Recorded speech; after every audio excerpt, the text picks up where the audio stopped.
तो ये बहुत ही सिंपल क्वेश्चन है। इसमें ये एक फॉर्मूला बेस्ड है।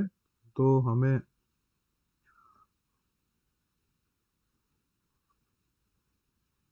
तो ये एक फॉर्मूला होता है। तो पहले मतलब ये क्वेश्चन क्या है कि एक सॉलिड स्फीयर है, उसको रेस से स्टार्ट करके इस पे रोल्स डाउन करने के लिए एक इंक्लाइन प्लेन पे रोल डाउन करने के लिए उसको चाहिए होता है कितना, उसको चाहिए हो रहा है टाइम t1 लग रहा है एक डिस्टेंस कवर करने के लिए। एक हॉलो स्फीयर है जो सेम इंक्लाइन पे रोल डाउन कर रहा है, तो उसको टाइम लग रहा है कितना, उसको लग रहा है टाइम t2। ठीक है, सेम डिस्टेंस रोल डाउन कर रहा है किस पे, सेम इंक्लाइन पे, तो उसको लग रहा है t2। अब दोनों t2 और t1 के बीच का रिलेशन हमें बताना है। ठीक।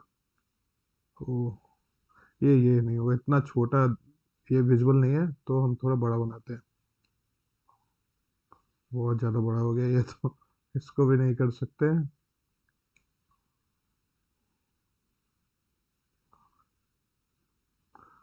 ज़्यादा छोटा ही हो गया, ये बहुत बड़ा हो गया। अरे यार बन जाओ।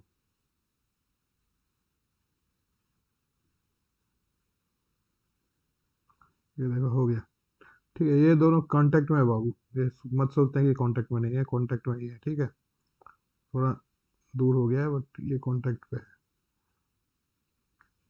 ठीक है, अगर तो कुछ कोई चीज़ अगर रोल कर रहा है, ये थीटा है। ठीक है, अगर कोई रोल कर रहा है तो उसका एक्सेलरेशन होता है a is equal to g sine theta.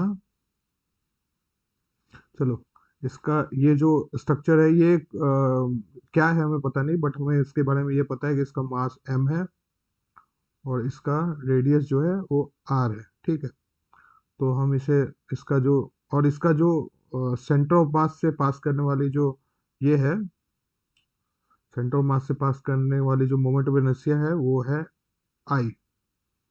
तो इसका एक्सेलरेशन होगा क्या, 1 +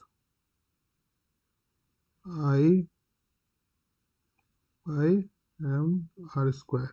ठीक है, तो अब हम लोगों के पास दो अलग अलग ये है। ठीक है, तो हम लोग दो का अलग एक्सेलेरेशन निकालेंगे। जैसे फॉर एग्जांपल हमको, हमारे पास सॉलिड पहला सॉलिड स्फीयर है। ठीक है, सॉलिड स्फीयर का मोमेंट ऑफ इनर्शिया इसका सेंटर ऑफ मास के पॉइंट क्या होता है, वो होता है हमका 2/5 m r²। ठीक है, तो अगर हम एक्सीलेशन निकाले इसके सेंटर ऑफ मास का, यानी कि इसका ट्रांसलेशन एक्सीलेशन तो आएगा, यहाँ पे आई की जगह हम लोग पुट कर देंगे, तो आ जाएगा g sine theta by 1 + 1/m r² by 2/5 m r²। क्या आ जाएगा, ये 5 ऊपर चला जाएगा तो 5 जी साइन थीटा बाई,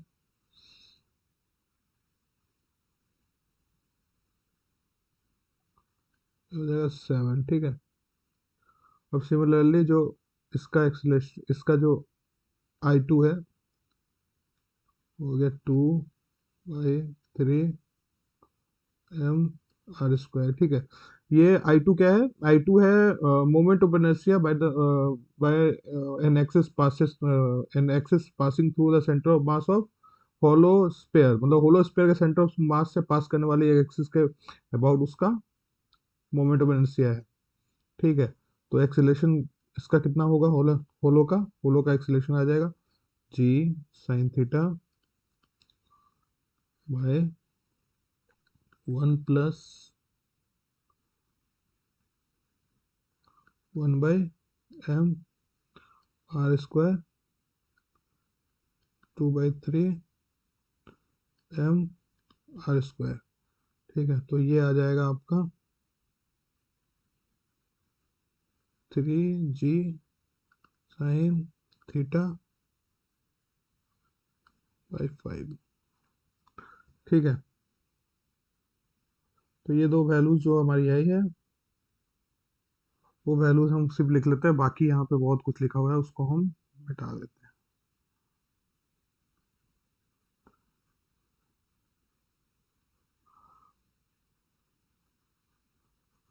ठीक है, इसको हम लोग मिटा ले रहे हैं।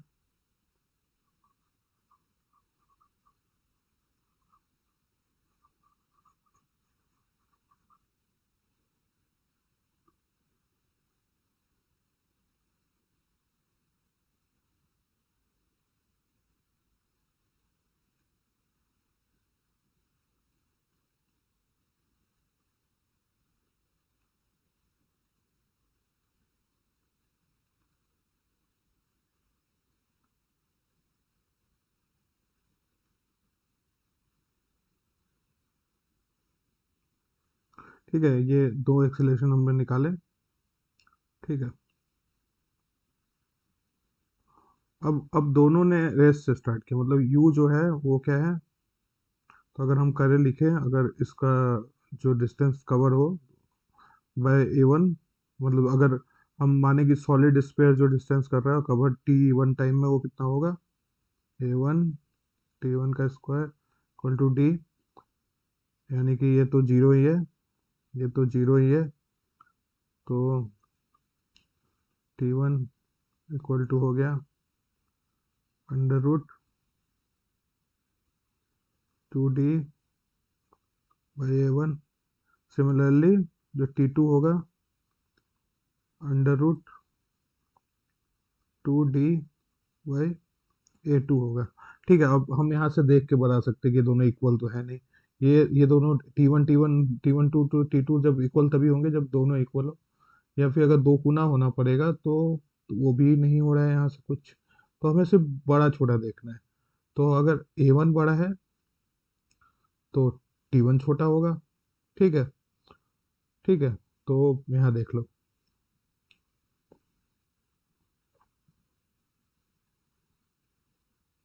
अच्छा, ये विजुअल नहीं है ना, ये t2 वाला एक्सप्रेशन, तो इसको मैं फिर से लिख देता हूँ।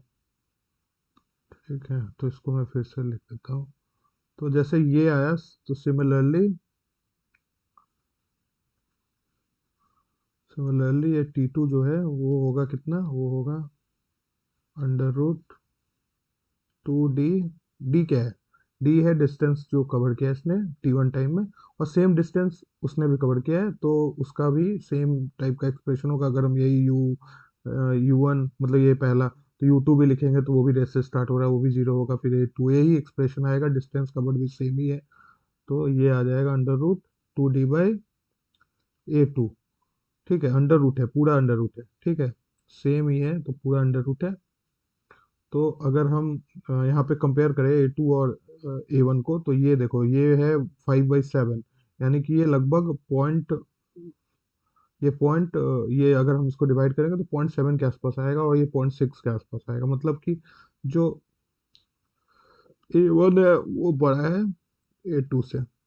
देयरफॉर जो इन एक्सप्रेशन से हम बता सकते हैं ये तो इनवर्सली प्रोपोर्शनल, तो T2 बड़ा होगा T1 से। ओके, ठीक है, थैंक यू।